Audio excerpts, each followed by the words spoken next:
We've already walked you through the best values at ADP for your fantasy football drafts. Today, we're going through the worst values, the guys we're going to hate to draft, and the guys that you should probably avoid too. Here, we're talking about round 6 through 10 next.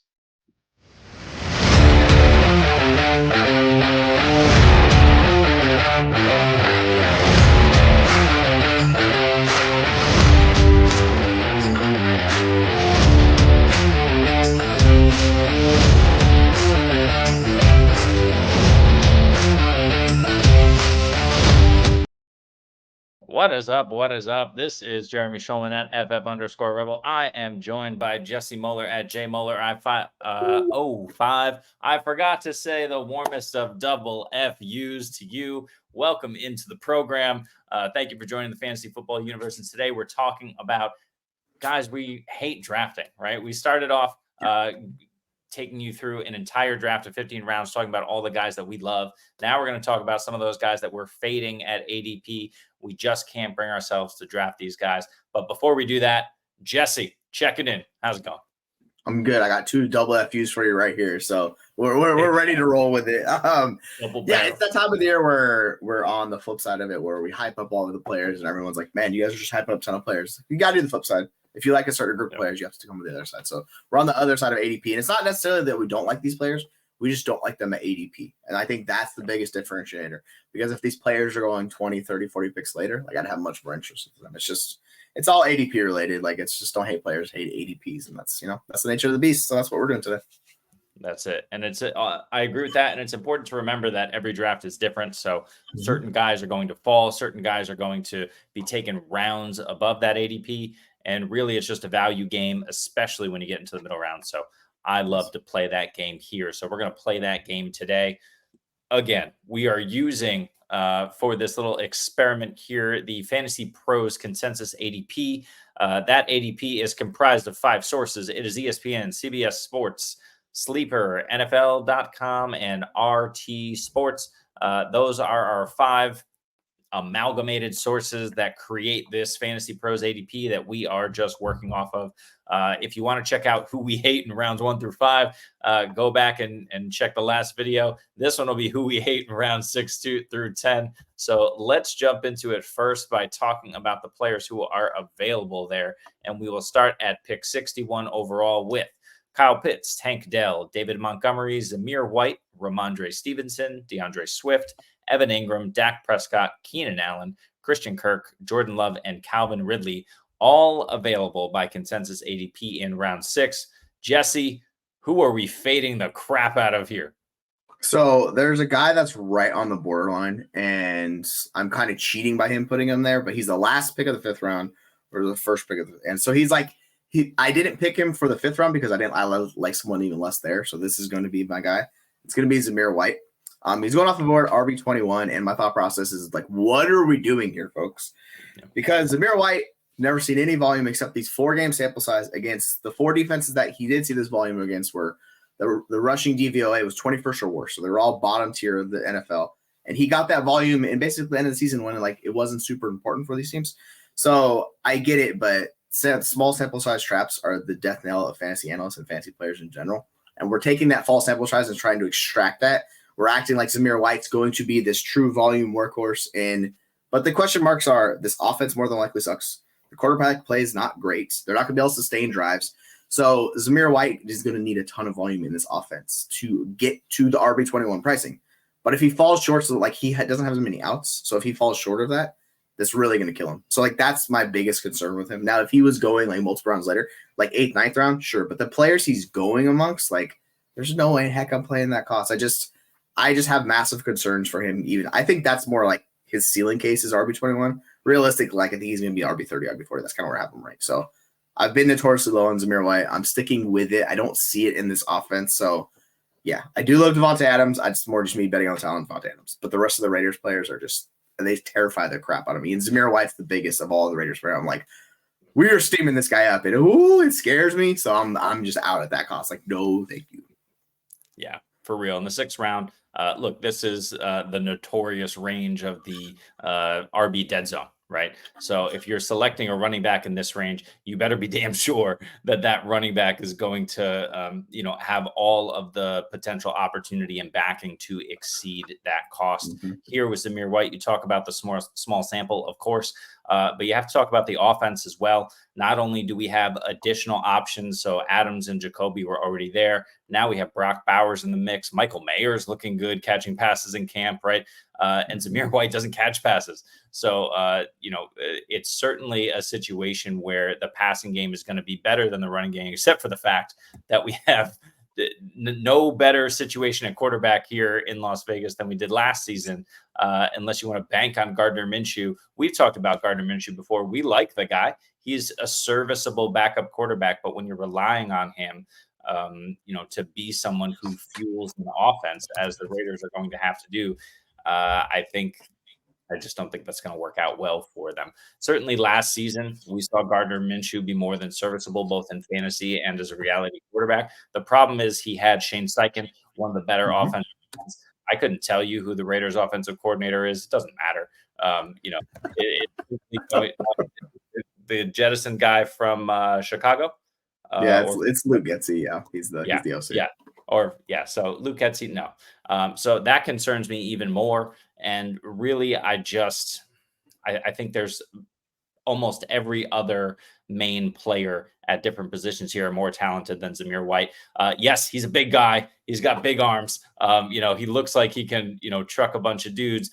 But you're telling me that, Zamir White is clear cut far and away the best running back in this backfield? I don't know. Is he better than Alexander Madison? I don't know. I hope so. But you better hope so if you're taking him in the 6th round. Is he better than Dylan Lobby? Probably not catching passes. So I really just don't think that there's much of a path here. And I think what people are doing is they're saying, Josh Jacobs touched the ball a ton in Vegas. Now let's import all of those vacated touches to Zamir White. You don't want to count vacated targets at the wide receiver position, but you want to count vacated touches. I don't get it. Zamir White can handle the load, but who cares? This offense sucks. Yeah, it's that small sample size trap that people are extracting. And this is the problem when we take small sample size traps, because the smaller you get, the more variance creeps into that, because there could be game scripts things that happen. That's why we like to go full seasons and stuff like this. So I know he was a backup to Josh Jacobs. He clearly was nowhere near Josh Jacobs' level, because they were like, listen, we're going to give Josh Jacobs all the workload he can handle. And even before that time, when Josh Jacobs was hurt, he was not getting all the work. So I get it. They wanted to give him a test run. It went really well for him, but I think you're asking a lot if you're projecting him to have 20 touches a game, because that is true elite workhorse level work. If you're giving 20 touches a game, yeah, I'd be in at that cost for him. I have a hard time projecting him for him, because I don't see him getting 80% of opportunity share, snaps approaching 70-80%. That just seems super unrealistic for him, because there's a lot of ways he can fall short of that expectation. So that's why I'm just I'm out. Yep, 100%. And to put a bow on it, Zamir White was drafted in the 4th round, 122nd overall. It's not like this guy that's decent for a running back who's drafted in an NFL draft, certainly. But at the same time, it's not like, he doesn't have that insane draft capital that someone like Alexander Madison couldn't just come in and steal touches if he's better. Is that the case? Probably not. That's now we're really living in fantasy land here. But at the same time, would I be completely shocked if Madison and Zamir White are about at the same level? No, I don't think I would. We have to see it first. So anyway, that's enough of my rambling and bring up Alexander Madison a couple of times during the Zamir White section. So let's move on. Let's talk about my guy, Keenan Allen here. Keenan Allen, now of the Chicago Bears, moving over from the Los Angeles Chargers. He's wide receiver 30 in consensus ADP. That is the 6th round, toward the back end of it, the 9th pick in the 6th round. That's fine. I think the issue here, as we've discussed ad nauseum this offseason, is the fact that it's just super crowded over there in Chicago. We have a rookie quarterback as well. So if you're expecting a rookie quarterback to feed all of these mega talented wide receivers, and there's 3 of them over there, DJ Moore, and of course, Roma Dunze, who is drafted. We have DeAndre Swift in the fold. We have 2 very good pass catching tight ends in Cole Kmet and Gerald Everett now over in Chicago as well. There's just so many different weapons and mouths to feed that I don't think Keenan Allen's going to get the volume that he needs to pay off his draft costs. Again, he's going at wide receiver 30. Okay. And this is the guy, of course, who finishes the wide receiver 8 just last year in PPR leagues, but he did it off the back of 150 targets. And that's what Keenan Allen has been known for, is just a tremendous amount of targets. In fact, in the last 7 years, barring 2 years ago when he was injured, his lowest target total was 136 and his second lowest was 147. So always hovering around that 150 target range. There's no chance he gets to 150 targets this year unless there's catastrophic injury on the Bears this season. And look, wide receiver 30, is that super steep price? No, but I think there's guys with way more upside. Allen has a lower floor than you want, and he just doesn't have the ceiling anymore because don't forget he's 32 years old. Yes, that is the ugly elephant in the room, is age creeps. And we talked about this like Keenan Allen previously, where that wide receiver room outside of Keenan Allen was just really a disaster. Like Josh Palmer was the only other guy once Mike Williams went down who's NFL quality. I'm sorry to our boy QJ. It did not go very well last year. He's playing super out of position. So it all, like, basically they were super reliant on Keenan Allen and Austin Ekeler, and you could see the lack of explosiveness in this offense. There just wasn't much for them. Now, like, it's I'm not trying to hate on Keenan Allen for taking that volume because you still have to earn that volume, and he's been a target earning machine his entire career. It's just my entire issue with him going to Chicago is I don't know if he's playing in 2 wide receiver sets. That's my biggest question mark. And if he's coming off the field with 2 wide receiver sets, that takes away his routes, that takes away his snaps. Like, you want the NFL wide receiver to run as much routes as possible because routes, you need targets, all that fun stuff. So my thought process is just Rome Odunze is such a good NFL prospect coming in. He's going to limit the ceiling for Keenan Allen. So it feels like much more of a floor play. Now, I get it. You can kind of differentiate between. I just think I would much rather target the wide receiver 3, similar to what we're doing with Houston. Tank Dell is cheaper than Stephon Diggs. Just we're targeting Tank Dell because I have a hard time differentiating the two of them. I just think Rome Odunze is that good of a prospect. Like, he's far better than like Tank Dell and those guys coming out last year. Like, he's an elite level prospect. So he's going to be on the field early. He's going to push Keenan Allen. Like, Keenan Allen's going to have to be really, really good. And if you look at Keenan Allen's metrics, he's kind of more or less a limited player. I don't think he's a bad player. I just don't think he's elite NFL wide receiver what he was before. Now, he can still earn targets. Like, would it shock me to see him have over 100 targets? No, that would not shock me at all because it's Caleb Williams. He's a really good prospect. You have all these things working for him. But it's more the floor play than it is a ceiling play. That's the hard part I have with him. So I would personally, like, I'm with you. I'd much rather just target Rome Odunze rounds later because he's going in like the hundreds. So personally, go a couple rounds later, wait, and give me Rome Odunze because I want the upside of the rookie because it's unknown. And I wouldn't be shocked if Rome Odunze is wide receiver 2 on this team. And like, he pushes DJ Moore this year because how good a prospect is, that's just kind of is what it is. So with Keenan Allen, like, I have massive worries at cost. Like, it's not a massive bet you're making. It's round 6. Like, you can kind of live with it, but if the ceiling's not there. Caleb Williams still rookie. This is also the other part of it too. Like, if you're expecting CJ Stroud numbers, you might want to pump the brakes because what CJ Stroud did is basically unheard of. So, like, he could put up like 3,500 yards and 20-ish touchdowns passing. Like that. That's a realistic range of outcomes for Caleb Williams. So it's really hard, and it's with the ADP and how we've seen these guys go. Like, I would rather go early, bet on DJ Moore, or I would go late and bet on Rome Odunze personally. Yeah. Yep. I agree with all those things. I know we have some other guys here, even some quarterbacks like a Dak Prescott. We have an Evan Ingram at tight end over here who we like. We have a couple of these running backs who we don't mind. But I'm going to give you a couple of wide receivers, and you let me know Keenan Allen or these wide receivers going after him in both the 6th and 7th round. Do you want Keenan Allen or Christian Kirk? Kirk. Calvin Ridley. With the injury to DeAndre Hopkins, yeah, I'll take Ridley. Terry McLaurin. This is going to be a tough one because newsflash, McLaurin's the guy I'm fading in the next round. But if I look at my rankings, I have McLaurin above him. I just think he's also dealing with a rookie quarterback, but he can be the wide receiver 1. I don't see that in Keenan Allen's range of outcomes. So I'll take the upside shot on Terry McLaurin over Keenan Allen, which kind of sucks. 2 more now moving. McLaurin was the first of the next round, which is the 7th. But moving into the next round quickly, Chris Godwin. Oh, Godwin all day. Yep. And finally, Jaden Reed. I'm taking, like, you can tell I'm chasing upside with these guys because this is the bets I want to make because I don't care if you finish as wide receiver 20. That does nothing for me. I want guys that really push into the high rate. Like, I'm chasing the ceiling, and I just think the ceiling is higher with all of those guys you listed. So I would take them. You can maybe make the case that Christian Kirk doesn't have the high ceiling. That's kind of, it is what it is. But outside of that, I think all the other guys have a significantly better chance to get the ceiling. So yeah, I'll take those guys for sure. Don't make that case for my Christian Kirk. Absolutely not. I will not accept that. But I will accept the fact that all 5 of those guys going after Keenan Allen and ADP, if you really need a wide receiver in the 6th, take a shot on one of those guys because Allen does not have the upside barring injury. And it's more likely that he gets injured than the rookie Roma Dunze or last year's wide receiver 4 in PPR, 5, 6, DJ Moore. Probably not going to happen. So, just fade Keenan Allen. Let's move on and talk about round 7. Again, consensus EDP or ADP says that round 7 starts with Terry McLaurin, who we'll talk about in a second, Kyler Murray, Najee Harris, Raheem Mostert, Chris Godwin, Tony Pollard, David Njoku, Jaden Reed, Jonathan Brooks, Rashee Rice, Jalen Warren, and Jake Ferguson, rounding out round 7. Jesse, tell us why you hate Terry McLaurin. Yeah, as not fun as it is, it's been a rough go for Terry McLaurin. For those who have been Terry McLaurin stands, like we've had a lot of people that like him as an NFL talent. He just hasn't been able to put it together, and you could say it's quarterback play. But the thing with Jaden Daniels is, like, I don't think he's the best passing prospect we've seen coming out. So it's going to be a year of learning with Terry McLaurin. still think he's going to be the wide receiver 1. I think he could do all that. I just question the ceiling. So when we're taking Terry McLaurin in the 7th, the players that you listed, I'm basically taking everyone in this round over Terry McLaurin. Like when we get to kind of the next round and the Jaden Reeds, we go a little bit further. We get Hollywood Brown in that range and like our guy Deontay. Like that's more where I have Terry McLaurin.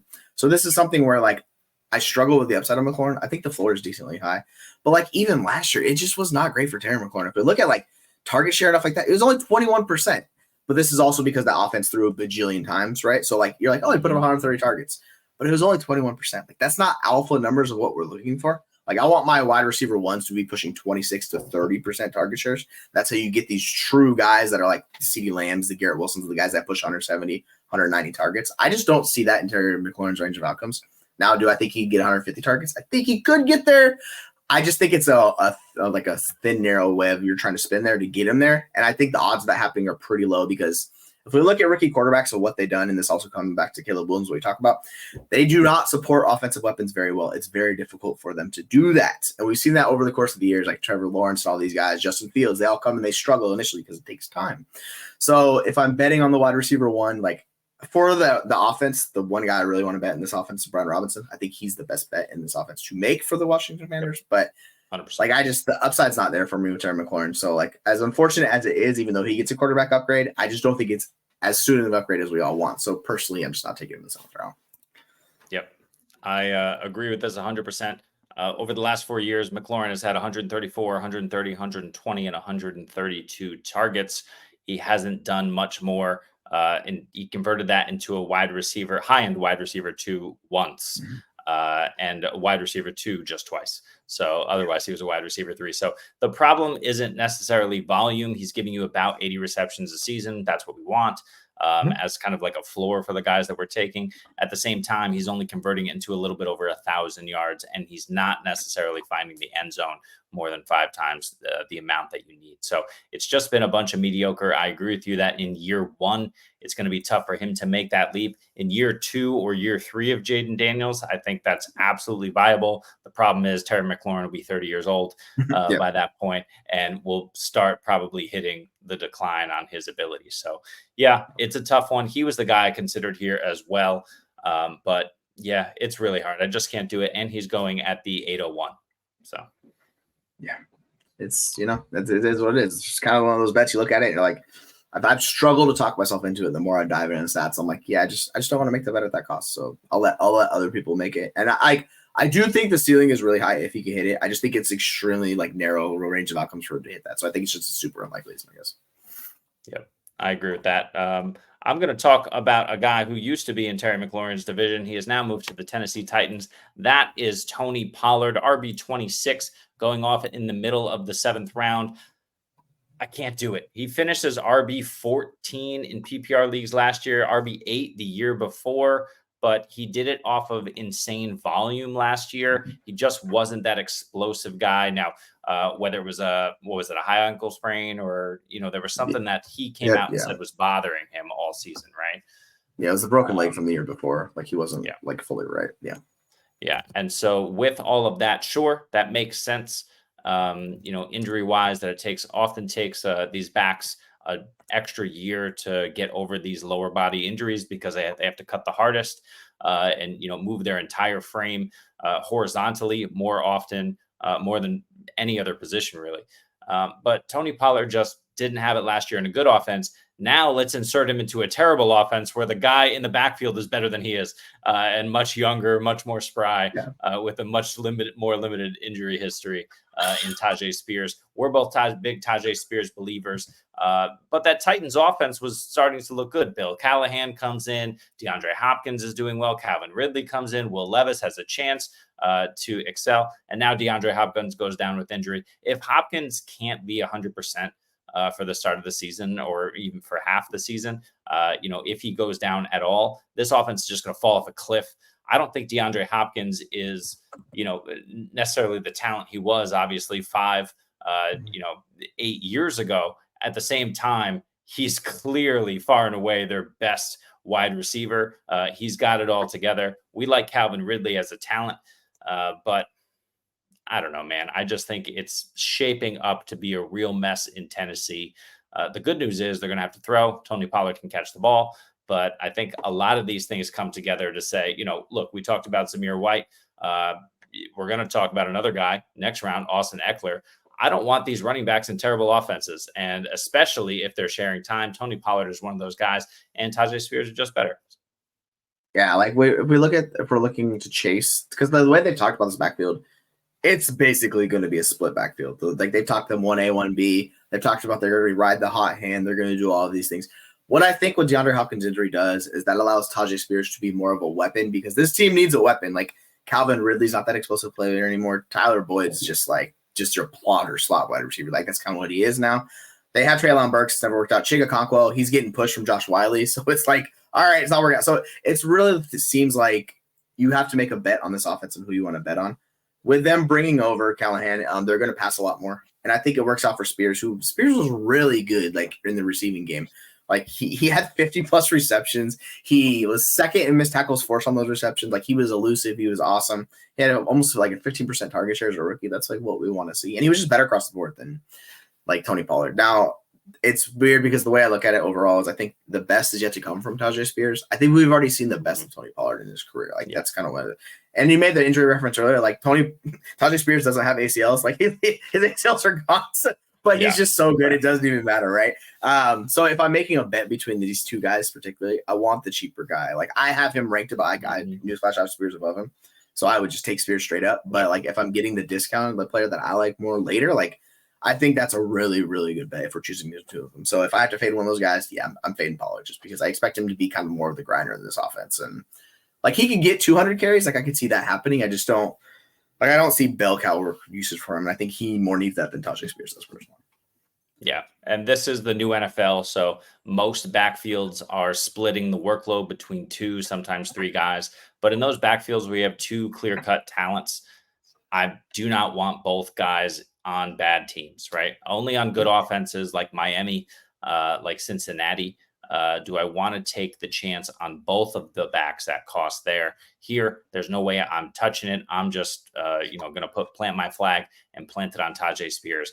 And if somebody runs away with this job, Callahan's already said that, we're going to go with a 50-50 split. But if somebody runs away with this job, we're going to let him.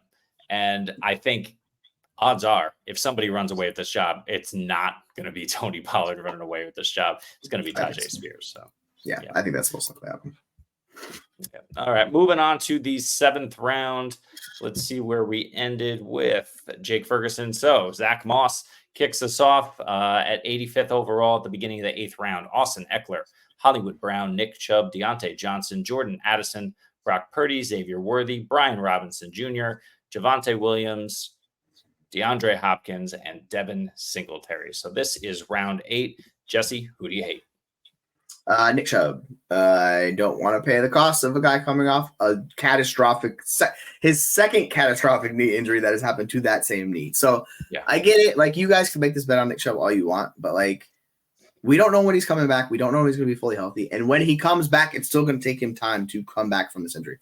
why I'm so different is like his injury was so much more significant than Jonathan Brooks. And also Jonathan Brooks is like 21. Like he's a kid. It's much easier to recover from these injuries when you're younger. Sure. Nick Chubb is not young anymore. Like that, he may be like Hercules and all of these things, but father time wins. No matter what you want to say. Like he beat Jerry Rice. If you're gonna beat Jerry Rice, you can beat everybody of all time, right? So I think with Nick Chubb, I struggle to see him paying off like anything close to this cost. Like he might not be back to the second half. Like I know like we saw some stuff, but it's more like the cutting that it is the straight line speed. It's more the cutting and doing all of that stuff with Nick Chubb. So I'm happy to just let people make that bet. I don't want to deal with it. Like it just seems like the floor is super low and the ceiling's also very low for Nick Chubb in this offense this year. So I'm going to fade it. Now I'm going to root for him to come back because I think it's a really cool story if he's able to come back. But dude, I don't want to pay the cost of that. Like 8th round, hail to the no. I'm going to let everybody else make that bet, and I'm just going to stay away because that just seems like a treacherous bet to make in this offense personally.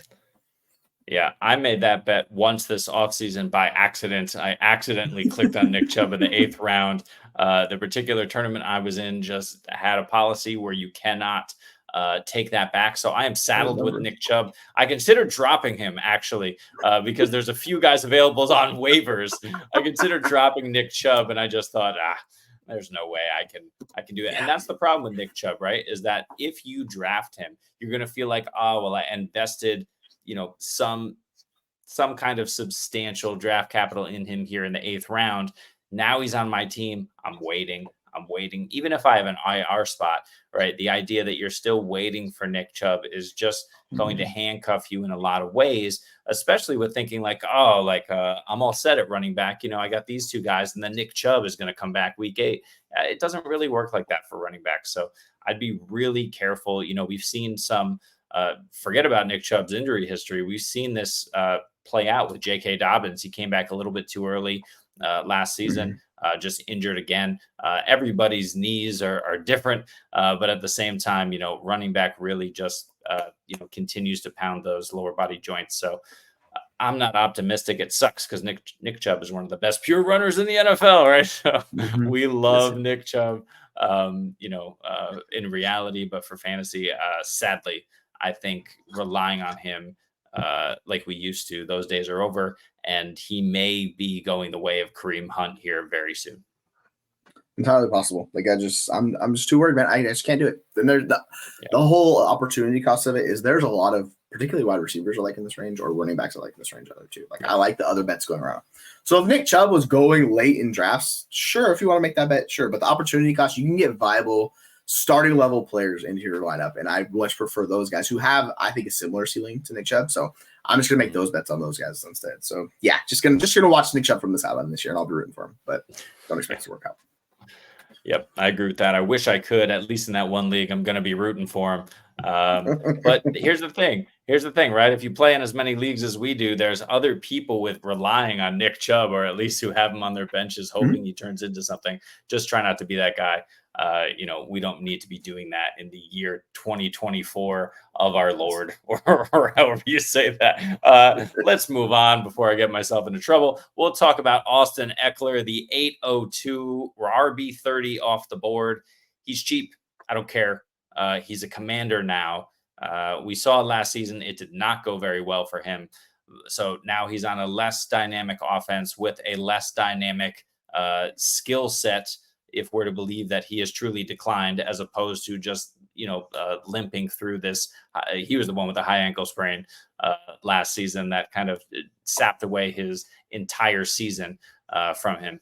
And it hasn't gone well for him when we saw him on the field last. I don't think it's going to go well for him because you mentioned a guy earlier like Brian Robinson. That's, again, a situation where we have a much younger back in place who's set to take a majority of the touches, and he has the ability to do so. So betting on these older running backs, whether it's Pollard, Chubb, or in this case, Austin Ekeler, I'm not ready to do it. He can have some success in the passing game, but again, you have a highly talented rushing quarterback back there who is unlikely to check down versus kind of taking off and running for 10 to 20 yards a clip.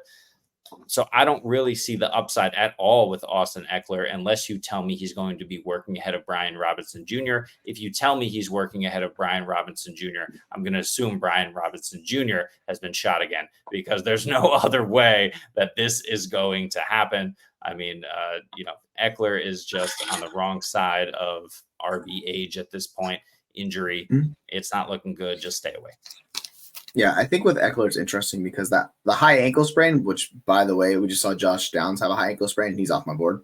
Like I'm not dealing with guys coming off a high ankle sprain because those things, if they're severe, can limit you the entire year. Like guys 6 months later still don't feel right sometimes. Like that's high ankle sprains are some of the worst minor, because you don't break a bone or whatever, but like minor injuries you could deal with. So yeah, like coming off of that this year, I'm a little bit more open to it, but like he was just really, really bad where his numbers had already started to decline, the efficiency stuff.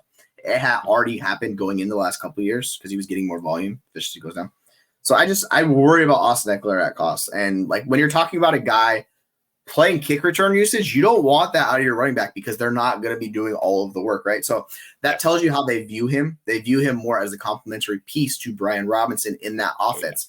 And if you're the complementary piece, you better be the target magnet.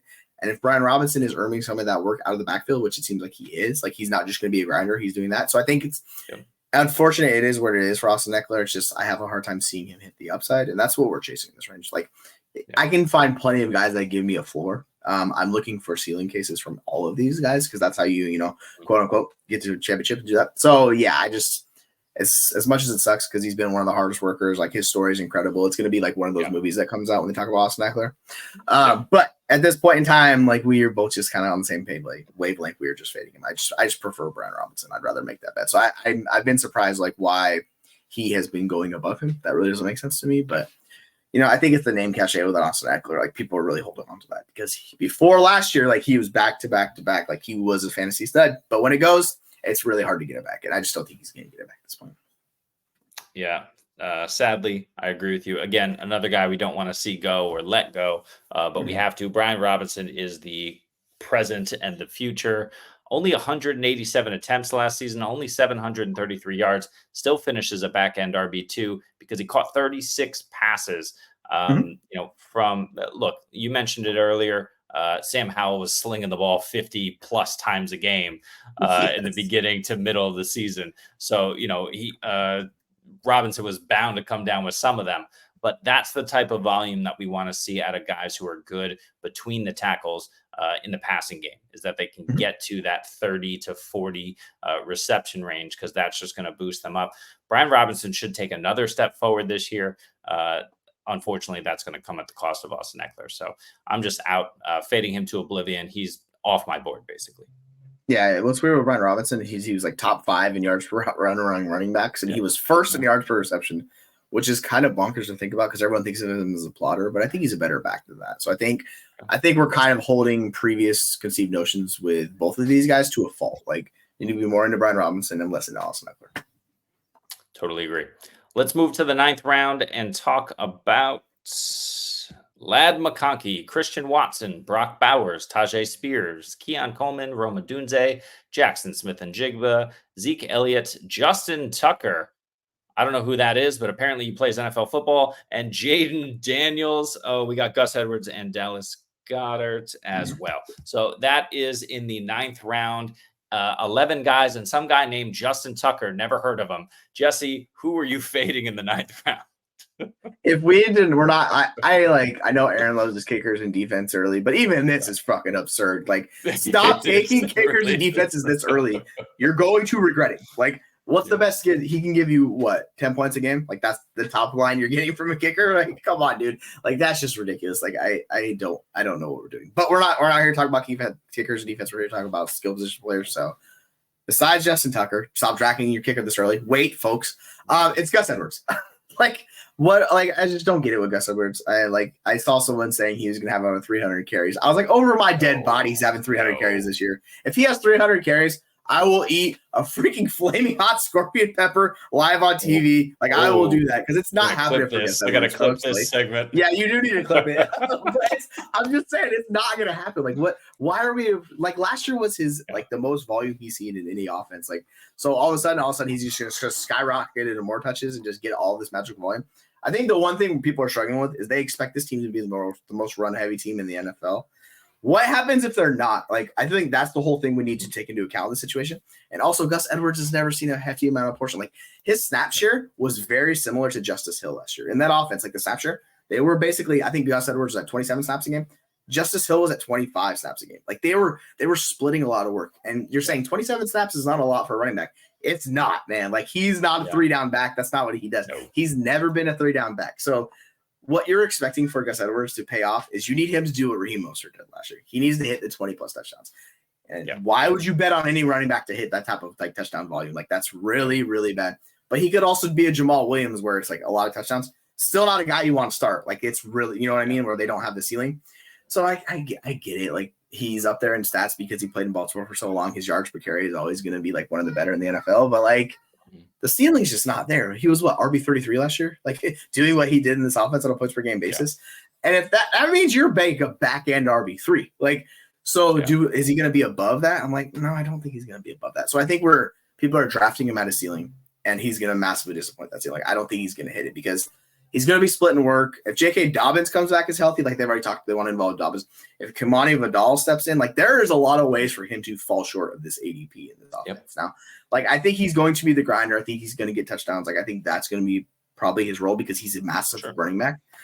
But like, he's just not that good. Like, I hate to break it, folks. So I don't want to bet on guys I don't think are that good at running backs in like spotty situations and offenses. Just no thank you. And he's also going to a Chargers offense. Like, I know we've talked about that situation. Their offensive line is still a work in progress.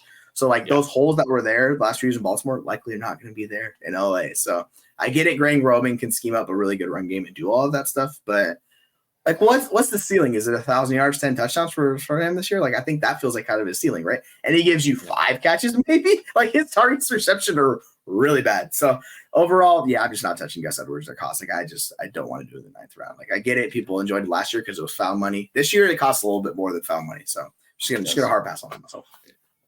Absolutely. I'm just gonna throw out some stats to support everything you were saying.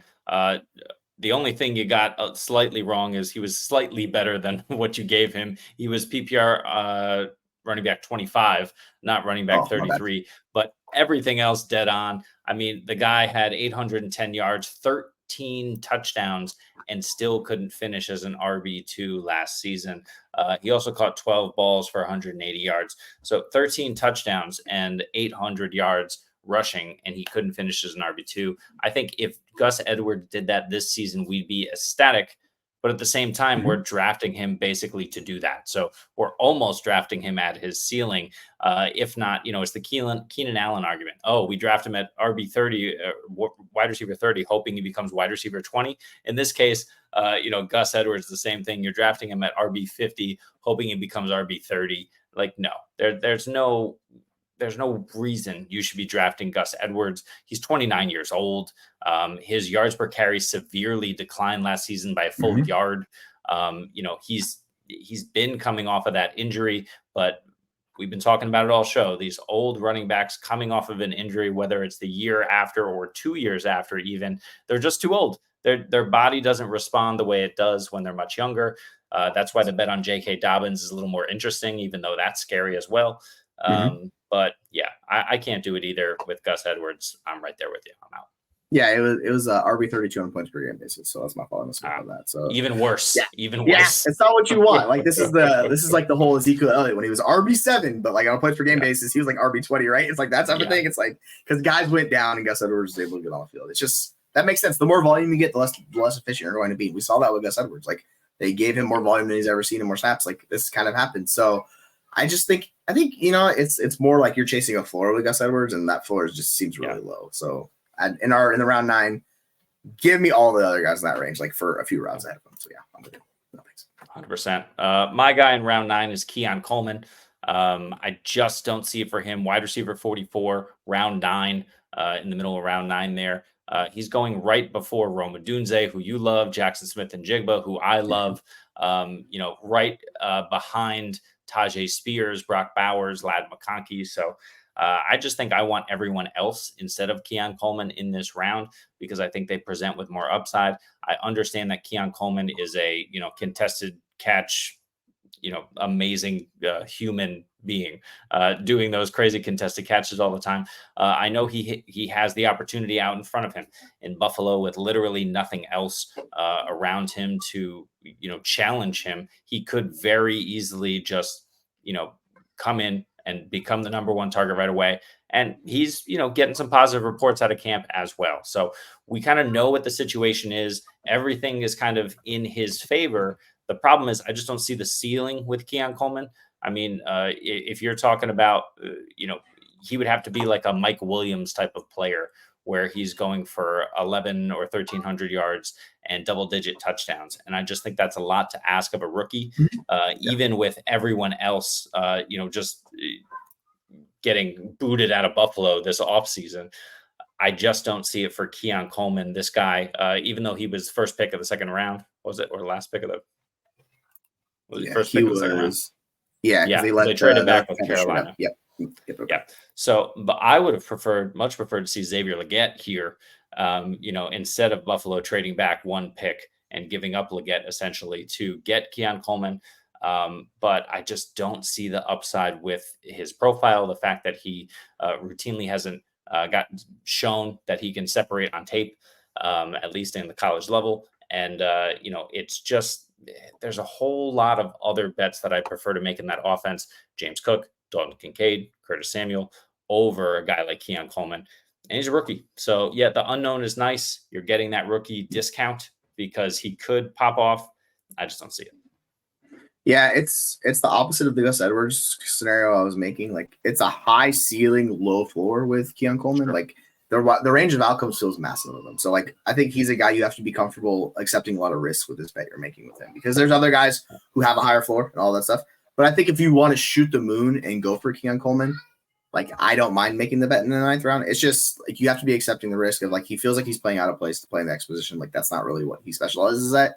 Yeah. So this is why it was like when Buffalo drafted him and they talked about it, and I was just like, threw my hands up in the air. I was like, fuck, this is not what we want Keon Coleman to do, because you're forcing him to do something that he hasn't really done or hasn't showed us. Now maybe they see traits and they view it and they think he could do that, and maybe he could do that. I think the upside is there, so I don't mind taking the bet. But yeah, I think it's a really risky bet. Like, it's a super risky bet with this. So if you don't have the risk tolerance to deal with Keon Coleman, particularly early on in the season, and deal with his lumps that he's going to give you, similar to like what Dalton Kincaid did for them last year, it took a little bit of time for him to come on and do that. So you have to be okay. Like, the case for Keon Coleman is he's a back half of the season. Like, he's the guy in the playoffs that's pushing towards you and does that, like Zay Flowers type stuff with that.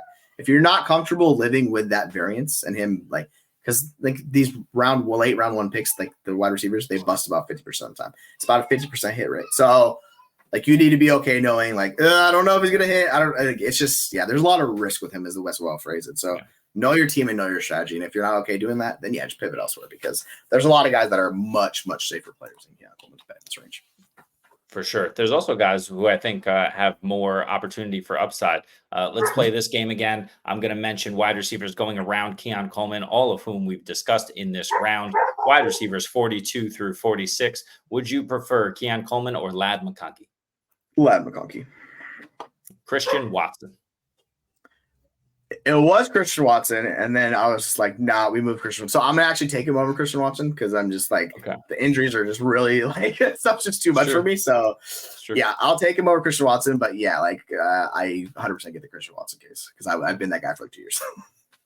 I don't even need to ask you this question, but I'm going to Roma Dunze. Oh, yeah. Get the fuck out of here. Give me Roma Dunze all day, baby. And finally, JSN or Keon Coleman.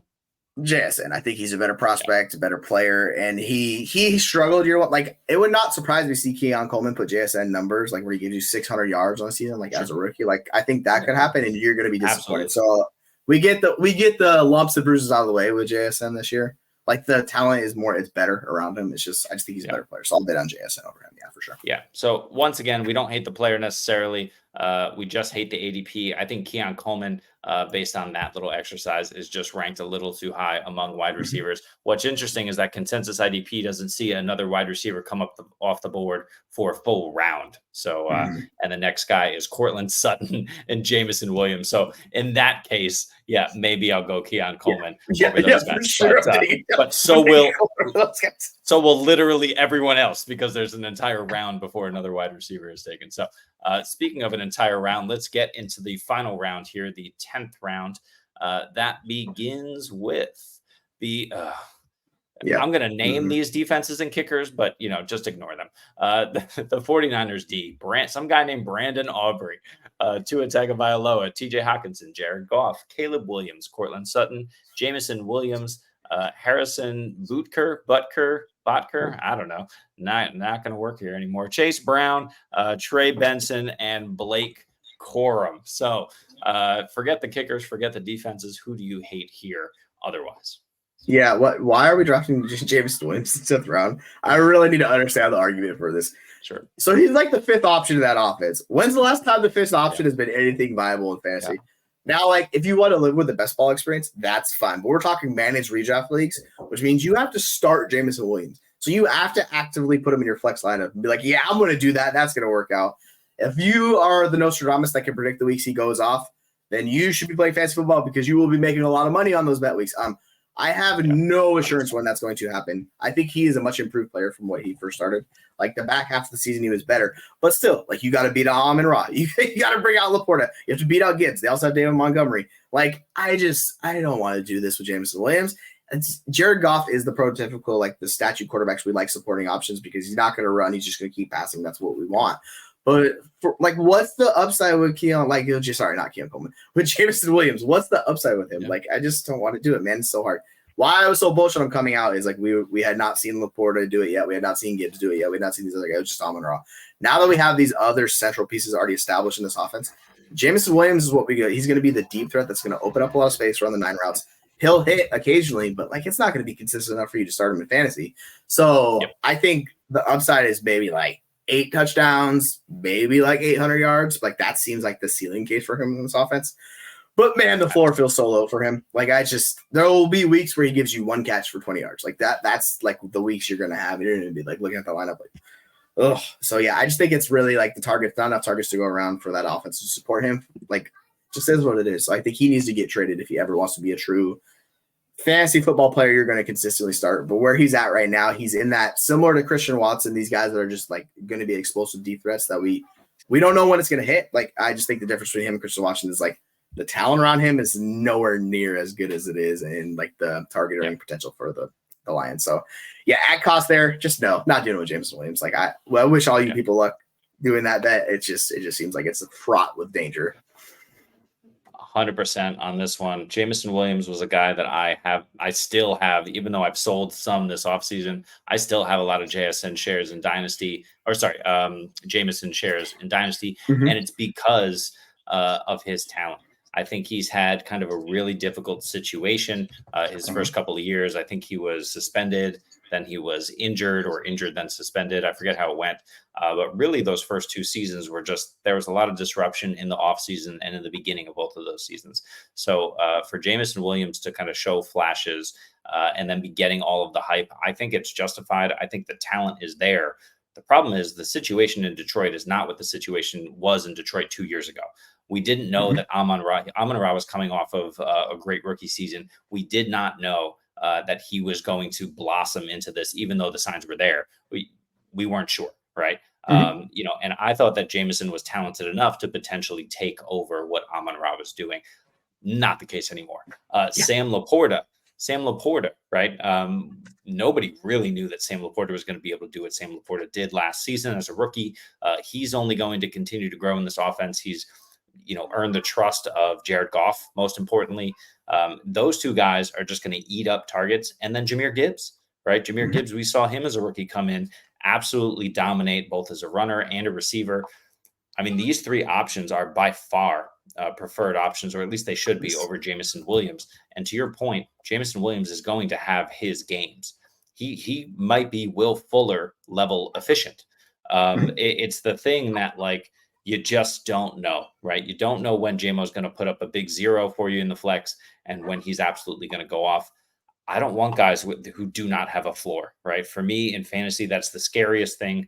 And look, he's going to win you a couple of weeks this season for sure, but he could lose you more than a couple of weeks as well. And I'm just not taking that bet on a guy who I still think is plenty talented, but the situation is it's trouble for fantasy for JMO. 100%. Yeah, like it's just one of those things. Like this is why I'm lower on Brandon Ayuk in the San Francisco 49ers offense, because I think it's capped. Like he can't get to where you need him to get to. And this is why if he gets traded, I'll be more bullish on him, because the potential ceiling of being a high-end wide receiver is there. But Jameson Williams, man, the Will Fuller experience, it was a lot of fun. And in best ball, like that's the stuff we like, because that variance, when it hits right, could win you weeks. But the flip side is like you get a bagel. Like he's done this last year. He's put up 0 lines for you. Yeah. And if he doesn't hit those deep shots, man, that's rough. I think he could be a better NFL player. Like I know he went 12th overall, all this stuff. Like the NFL loves these speed deep threat merchants. He could be a very good NFL player doing that. It's just for fantasy. Sure. We don't want those guys unless they can earn high volume, like the Chris Olaves, where they can actually earn a lot of volume. So if that's not there, yeah, man, I'm just not doing it. It sucks because I liked him a lot coming out, man. I was like, ooh, this guy's gonna be really good. Yeah. Yep. He may still end up being really good. It's just fantasy wise, it sucks. Yeah, totally agree with you there. And the other thing about Jameson Williams is, nope, I forgot it. We're gonna forget about Jameson Williams. It's sad, a sad state. Maybe I'll think of it. It was a good point. Anyway, we're gonna move on to my guy who I'm fading in the 10th round is TJ Hockenson, tight end 13 for some reason, going off in the 10th round. I just don't understand it. I think the bet that people are making, and they're assuming that it's baked into his price here in the 10th, because if he were fully healthy, he'd probably be going in the 5th or 6th round here. But the bet people are making is that TJ Hockenson is going to come back after a month and a half, 2 months out. And then, second half of the season is going to go absolutely nuclear and be his normal TJ Hockenson self. Let's assume that happens just in terms of his health, right? That he's able to come back and be a full go and stays healthy for the second half of the season. He's still got a rookie quarterback or Sam Darnold throwing him the football. He's still got to contend with Justin Jefferson, potentially Jordan Addison if he's not off the team. Aaron Jones, who is, even at his advanced age, the best pass catching running back they've had there in years. And Ty Chandler, who seems to be, by all accounts, ascending and turning into a lesser version of Aaron Jones, at least right now. So you have that kind of situation like you have in Tennessee, albeit a better offense in Minnesota, but you have those two backs that can catch passes who are just going to rotate. That's always going to be an option for them. You also have Robert Tonyan, who's proven that he can do it at the NFL level. I do not think that, Robert Tonyan's talent level is going to put him in competition with a healthy TJ Hockenson. At the same time, he does provide the option for them to run 2 tight end sets if, for example, Addison isn't ready or there's injury. So there's always just going to be more target competition on the field for rookie JJ McCarthy, who I assume will be in there in the second half of the season, or if Sam Darnold somehow ends up holding on to this job, Sam Darnold. And this is just not an elite level of situation for TJ Hockenson to do what he's been doing the last few years. Kirk Cousins, say what you want about the man whose wife dresses him from Kohl's catalog.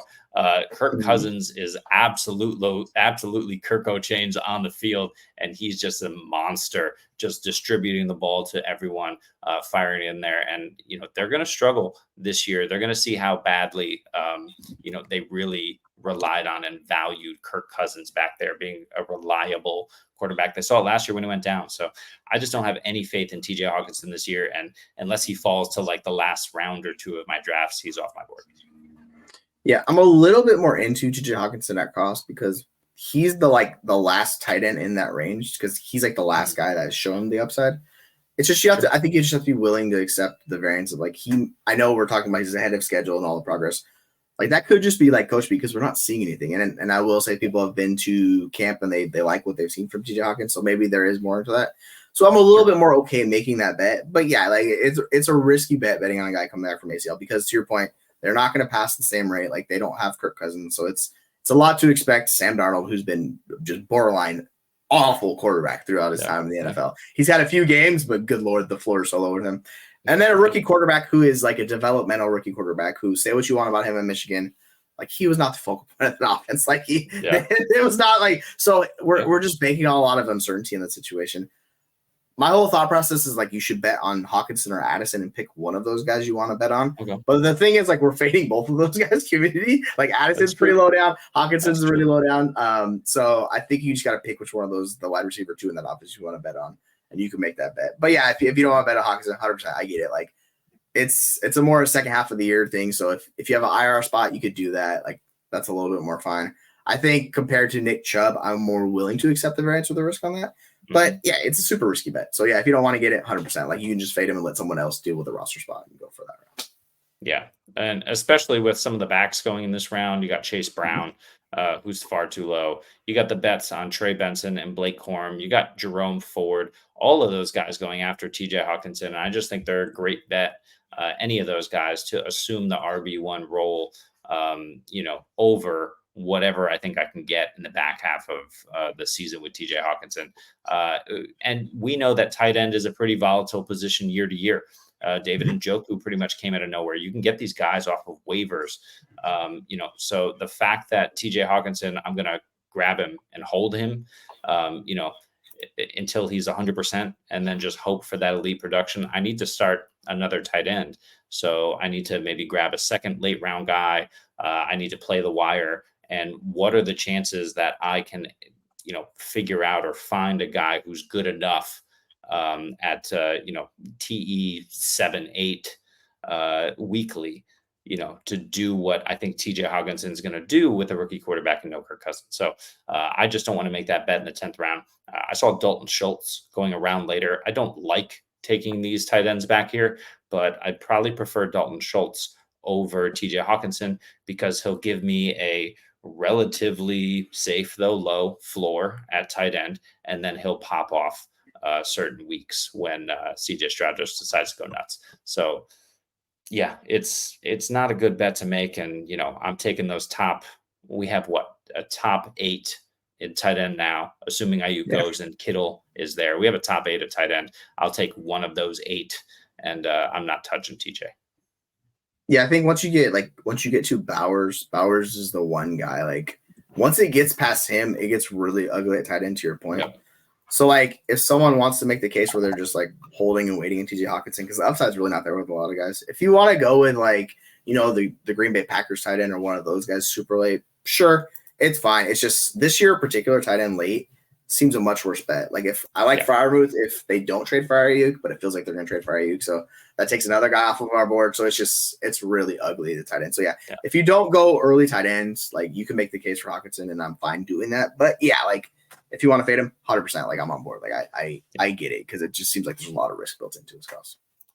All I heard was when you said if you don't go early tight end, all I heard was go early tight end. Do not fade tight end to the point you get to TJ Hockenson and you need to make that pick. Yeah, it's nowhere near as good as it was last year. Last year, there was a lot better bets going late. Like we can make the case for a lot of rookies going on. This rookie class outside of Brett Bowers just isn't that great. And Sanat's buried behind fucking Zach Ertz once again. Zach Ertz is just a cock block, man. Get this guy out of the league. I can't take it with these tight ends. But yeah, so yeah, early tight end, 100%. Yep.